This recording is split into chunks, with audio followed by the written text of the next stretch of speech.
What is good? Coach Colin Castelli here with another episode of the Ask Coach C Live series, where you cats give me the questions and I give you the answers. I've had some slow internet, it just said, so hopefully I can see you guys pop in here. What up? Say what up, what you getting here? Rakesh, what's happening, bro? Can you guys hear me all right? What up? First, what's up? I need to get a better microphone set up for these Ask Coach C Lives. I'm working on it. I tried to order one today, but they were all out. What's up, Coach? What's good? Hey, what's the connection look like? My thing says I have a bad connection, but can you guys hear me? Is it all broken up?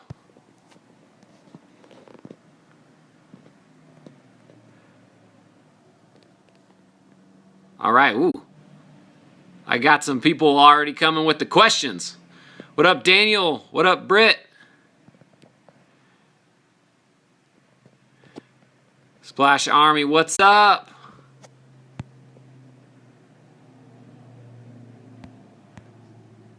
Sorry, I'm reading some questions, seeing what y'all are up to.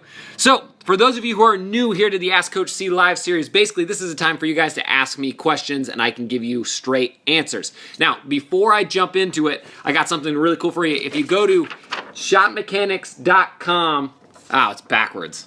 Oh well. Shotmechanics.com/live. You can get a free copy of my #1 NBA shooting workout. Just head to shotmechanics.com/live. All you got to do, enter in your email, boom, and I'll send it right to you. So let's jump into it. I already see some questions coming through. People want to know my favorite NBA team. So honestly, my favorite NBA team is the Sacramento Kings, which is kind of unfortunate to say right about now, but that's the true answer. I'm really hoping to that Boogie trade doesn't. I'm sorry, I just got to get rid of a couple trolls here.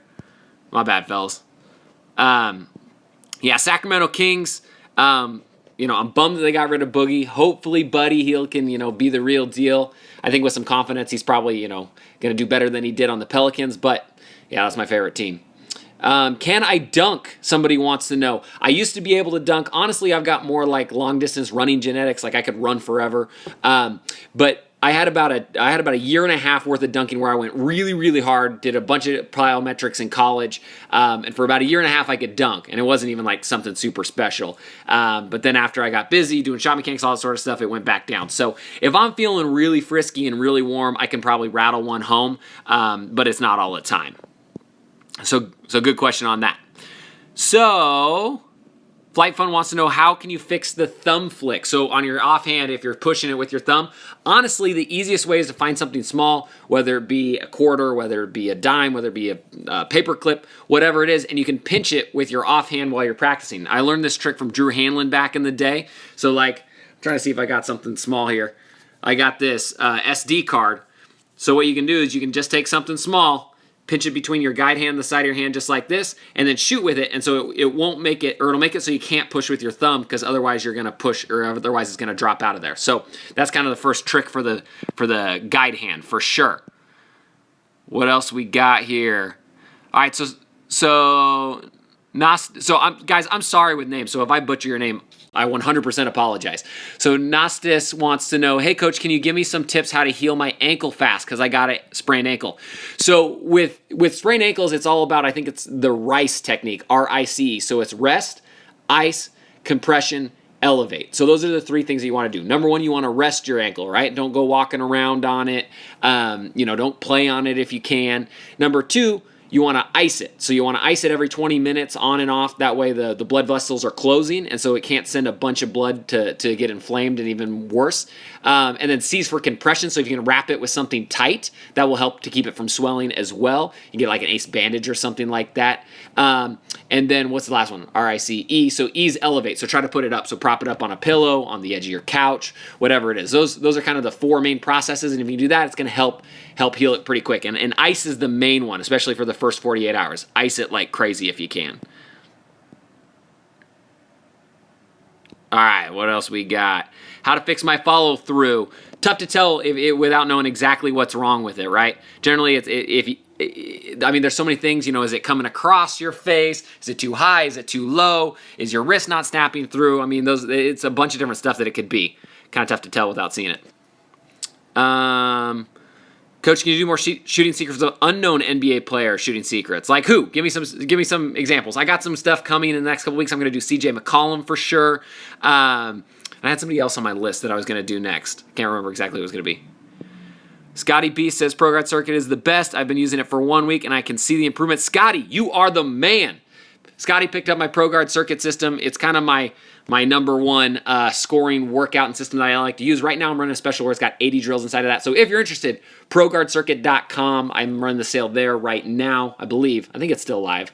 So if you want to, check it out. Scotty knows what's up. What else we got?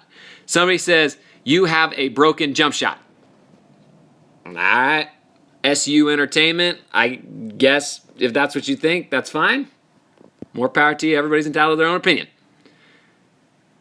So David wants to know what college did I go to. So I played a little bit of junior college first in Oregon, and then I went to Washington State University from there.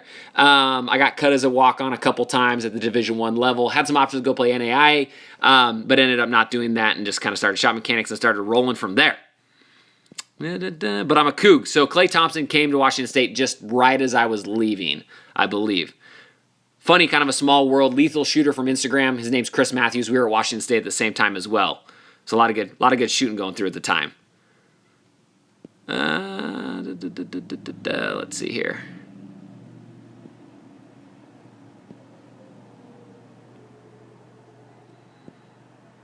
All right, how to catch shot ready, somebody wants to know. And this is really important. This is something that a lot of players, don't quite do well enough. And because of that, they're shot slower and they don't get off as many shots in a game. So catching shot ready, to me, is all about loading your hips before the ball gets to you. And what I mean by that is, as you're getting ready to shoot, you're dropping your hips lower. And so if you can do that as the pass is coming, the second it hits your hands, you can launch into that shot and be ready. What you notice is a lot of young players especially will catch the ball and they'll kind of be straight up and down. And then after they catch it, they'll load their legs and they'll load their hips to launch in their shot. But if you can load before the ball gets there, it's going to make your shot even faster. Let's see here. What else we got? Keep them coming. I love it. So Mark Smith wants to know, do you need to dip and shoot, or can you just use your arms? I recommend a dip because you get more power, more rhythm, more range. It's a culprit, not dipping is a culprit that happens with a lot of players and they miss short. So I would definitely recommend it, but there are players that can get away with not using a dip as much, especially once you get to be older at the college or the NBA level. You can get away with it, like Anthony Morrow doesn't dip at all, but I would definitely recommend it. It seems to help most players. Not everybody, but most.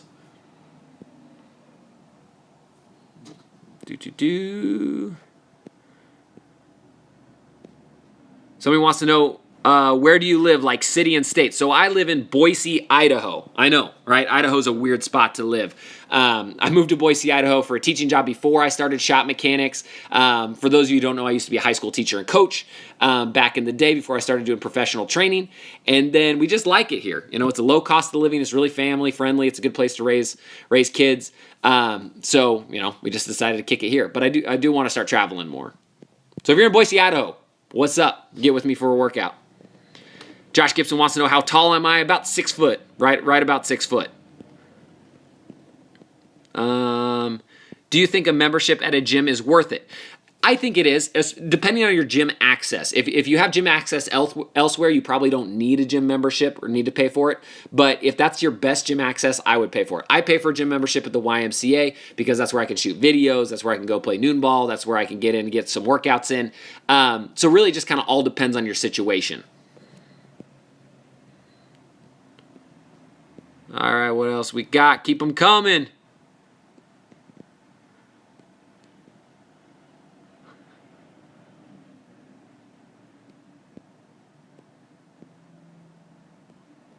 All right, so somebody wants to know, have I decided on summer camps? Not quite. I know for sure I'm going to Greece. So if you live in Greece, like, what's up? I'm going to go to China as well with Li Ning at some point. And other than that, I'm going to Miami with Coach Fuzi. Going going to Portland. Don't have specific dates yet. So I'm still working on it. So hopefully I can get those soon. Help over here, please. So somebody wants to know, how do I fix the chicken wing and get ball rotation? So the chicken wing is when you're shooting and your shooting elbow starting to push out. Right, so there's kind of two ways to fix it. Number one, check out your feet, because a lot of times if you're too squared to the basket, that's going to make it so it's really hard for you to pull your elbow in, and it's going to force it out. So number one, try turning your feet a little bit. That can fix the chicken wing sometimes right away. The second thing you can try is try tapping your shooting elbow to your hip bone. So as you're getting ready to shoot and you're loading up, you want to tap it to your hip bone, and that's going to pull your elbow in so it comes up underneath the basketball. Those are probably the two fastest ways to fix the chicken wing. Another one that can help is if you bring the ball up further away from your body. So if you bring the ball up too close to your body, it's going to push your elbow out. And so that way it's going to be out once it comes up. So if you bring the ball out, 6, 7, 8, 9 inches away from your body, that's going to help. So try checking that out. Try either tapping that hip, bringing it further away from your body, or turning your feet. I'm guessing it's probably one of those three will help you out. Jalen Kemp says, you're the GOAT. I'll take it. At least the GOAT at shooting.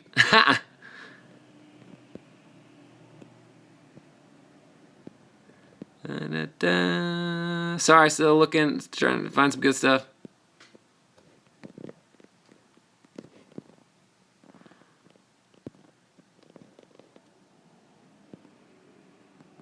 All right, so Cookie Monster, oh, I like that screen name, that's good, wants to know, how do I fix my jumper? I have a high bleep arch, and how do I snap my wrist to get nice backspin? Please help, I'm a freshman. All right, so if you have too high of arches, probably because your release is too high, right? So as you're releasing the basketball, your elbow's probably more above by your forehead, and that's probably causing that high arch, right? And you don't want too much high arch, or you don't want too much arch, because that actually makes it harder to shoot and makes it, a little bit more difficult to get that touch on the basketball as well. So what I would do is I always recommend elbow just barely above the eye. So if you've got your eye line here, you want your shooting elbow just barely above that eye line on your release. Generally, that's going to give you something pretty close to that optimized arc, and thus is going to give you a better chance of getting a shot to go in the basket. Because mathematically it gives you better odds if you can get that perfect release. So that's number one on the arch. Number two on the backspin, try locking your wrist a little bit earlier. What a lot of players do is they get ready to shoot and they bring the ball up and they have a really flat wrist. Sorry, I'm trying to do it like this. And they have a really flat wrist, and then so when they go to shoot, they don't get much snap out of it. So try locking your wrist early, and that way, as you come up to your shot, you're snapping that wrist off and really kind of getting that floppy wrist on the release. A lot of times that snap and that flop is what's going to give you that really good backspin. All right, Matt Navarro wants to know need help on confidence. So confidence is weird because confidence is something that's all inner, right? And a lot of people let their confidence be determined by somebody else, whether it's a coach, whether it's a parent, whether it's a player, whether it's another rival, whatever it is. So to be confident, you have to really kind of go back into yourself and really work on that mentality and that mindset and let yourself know that you're the only person who can control your confidence. So what I would do if I was you, is I would do some sort of visualization in the morning or some sort of positive self-speak that helps you realize that you are a good basketball player and that you can do anything you set your mind to, right? I had a terrible coach in high school who was all about killing players' confidence, and so really it has to come up to you and up to me, myself, or whoever it is to find that confidence, right? And just know you're good enough. If you put the time in, you put the reps in, you're going to be able to play. So just always try to give that positive self-talk and maybe a little bit of visualization to help that confidence as well. So Abdul Masalt wants to know, you aren't pro, why? I probably could go overseas and play basketball somewhere if I really, really wanted to. But at the same time, the money's not going to be super great at the level that I would probably play at. I'm married. I have a baby. I don't really feel like moving my family all the way across the country. To play in the NBA, I'm a little bit too slow. I'm a little bit too weak. Like I mentioned before, I really have long-distance running genes. Like if I wanted to run a marathon, that'd definitely be something that I could do professionally probably.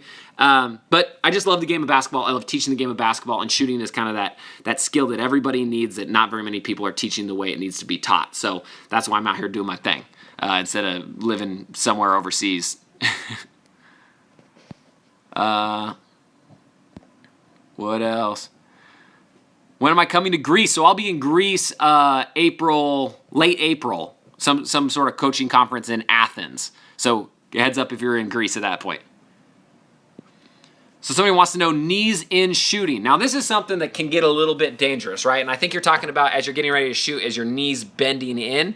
Now this happens sometimes to players naturally, especially if they're shooting off of the dribble, but it's definitely not something you should try to do on purpose, right? If your knees bend in a little bit while you're shooting, that's just a way of your body kind of generally taking that force and having to put it somewhere, especially if you're moving laterally side to side. But I've seen videos in the past where guys talk about you should put your knees in when you shoot, and I think you're honestly asking for an ACL tear or some sort of knee injury if that's what you're doing. I made a video a while back of shooting secrets on D'Angelo Russell, and I mentioned how his knees tend to bend in a little bit when he shoots quite a bit. And if you notice, D'Angelo Russell's starting to have some knee issues, which I predicted in that video. So I definitely would not try to put your knees in. It's not a shooting secret. It's something that, people who aren't real shooting coaches, decide to make up as something that's some sort of secret key, when in all actuality, it's probably detrimental to your body. So I definitely wouldn't recommend that.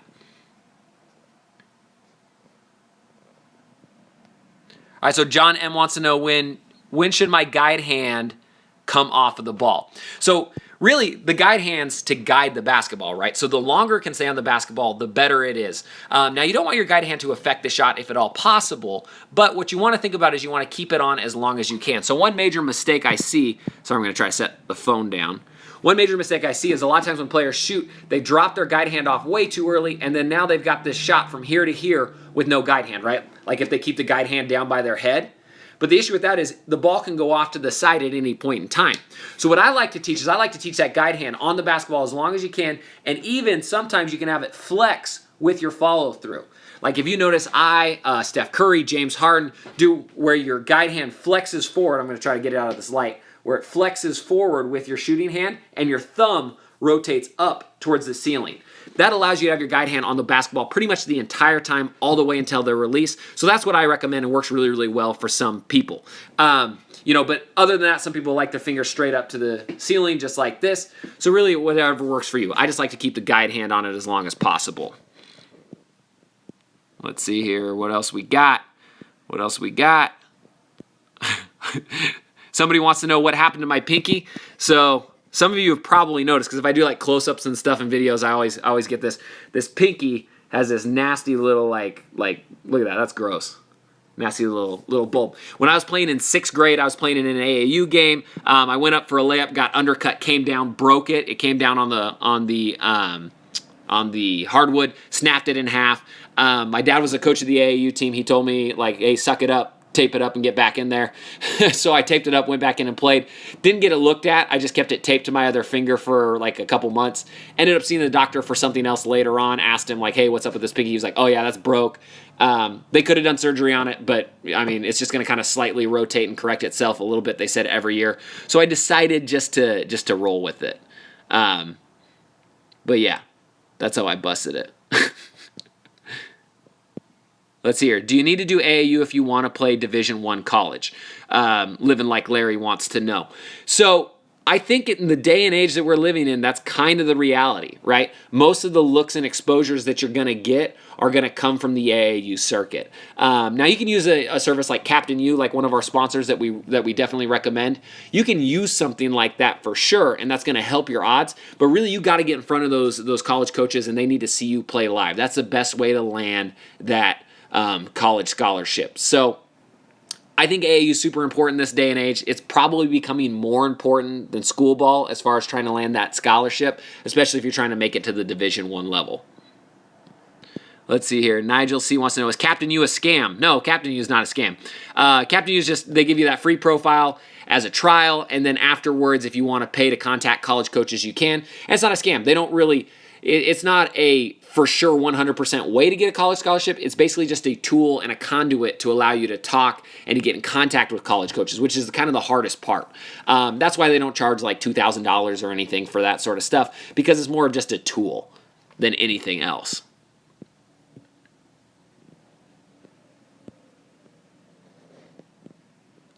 All right, so somebody wants to know, how can I become a more consistent shooter? Some days I can shoot the lights out, and others I'm really cold. Love your videos. Thanks, coach. All right, so good question, right? Consistency is something that a lot of players struggle with. So basically, consistency is a lot about reps and also taking good shots, right? So your consistency, a lot of times if you have a low consistency, is because you're taking tough shots, a lot of shots off the dribble, shots that are out of rhythm. And one kind of main key to consistency that a lot of people forget about is targeting. Finding the rim, finding your target as early as you possibly can. If you notice, the best shooters and the most consistent shooters are constantly locking their eyes on their target as quick as they possibly can, most of the time before they go into their shooting motion. So the very first thing I would try is try locking your eyes on your target as soon as you can. So maybe you miss a couple shots in a row and you feel like you're starting to slip, then really focus on that consistency and that targeting as soon as you possibly can. And that a lot of times can bust you out of it.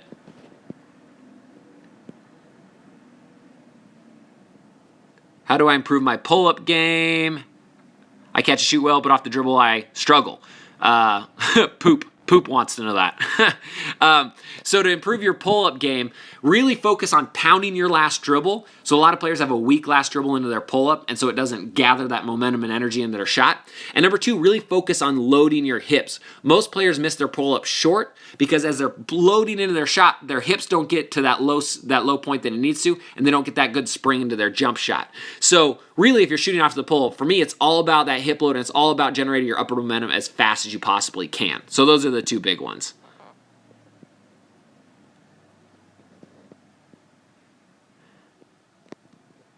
All right, all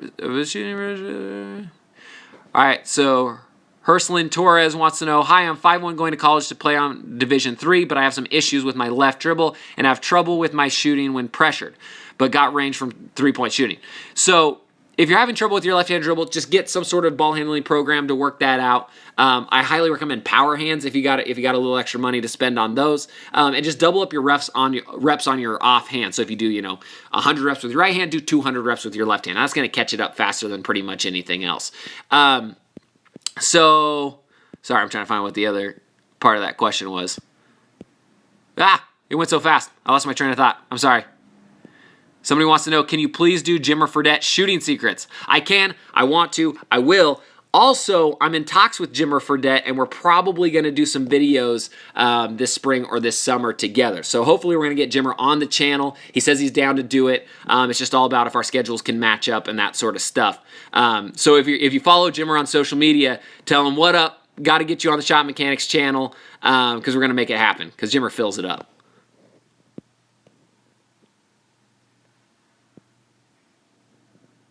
All right. Does release point matter in high school? Michael Jossie wants to know. Yes, it does, especially once you get to high school. The lower your release point, the harder it is to get off against better competition. So you can get away with having a low release point down at your chin or your nose when you're in junior high, elementary school. But when you get older, it makes it really hard because closing defenses can challenge your shot a lot better, and so you're going to get a lot less shots if you have a lower set point. So definitely, I recommend around the 9th grade or the 10th grade. That's when you really should probably start focusing on bringing that set point up. But everybody's going to be a little bit different depending on how big they are, how strong they are, and all that sort of good stuff. All right. Holy moly, we've already got 23 minutes. That was insane. That went a long time.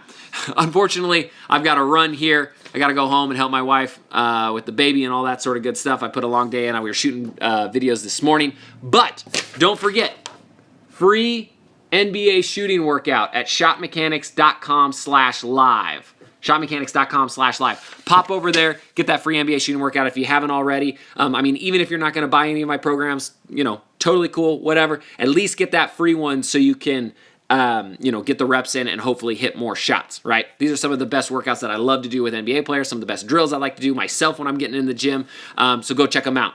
You guys are awesome. Hit that like button before you go. I love y'all. And again, I'm Coach Colin Castell, Shot Mechanics Basketball. Thanks for watching. Splash on.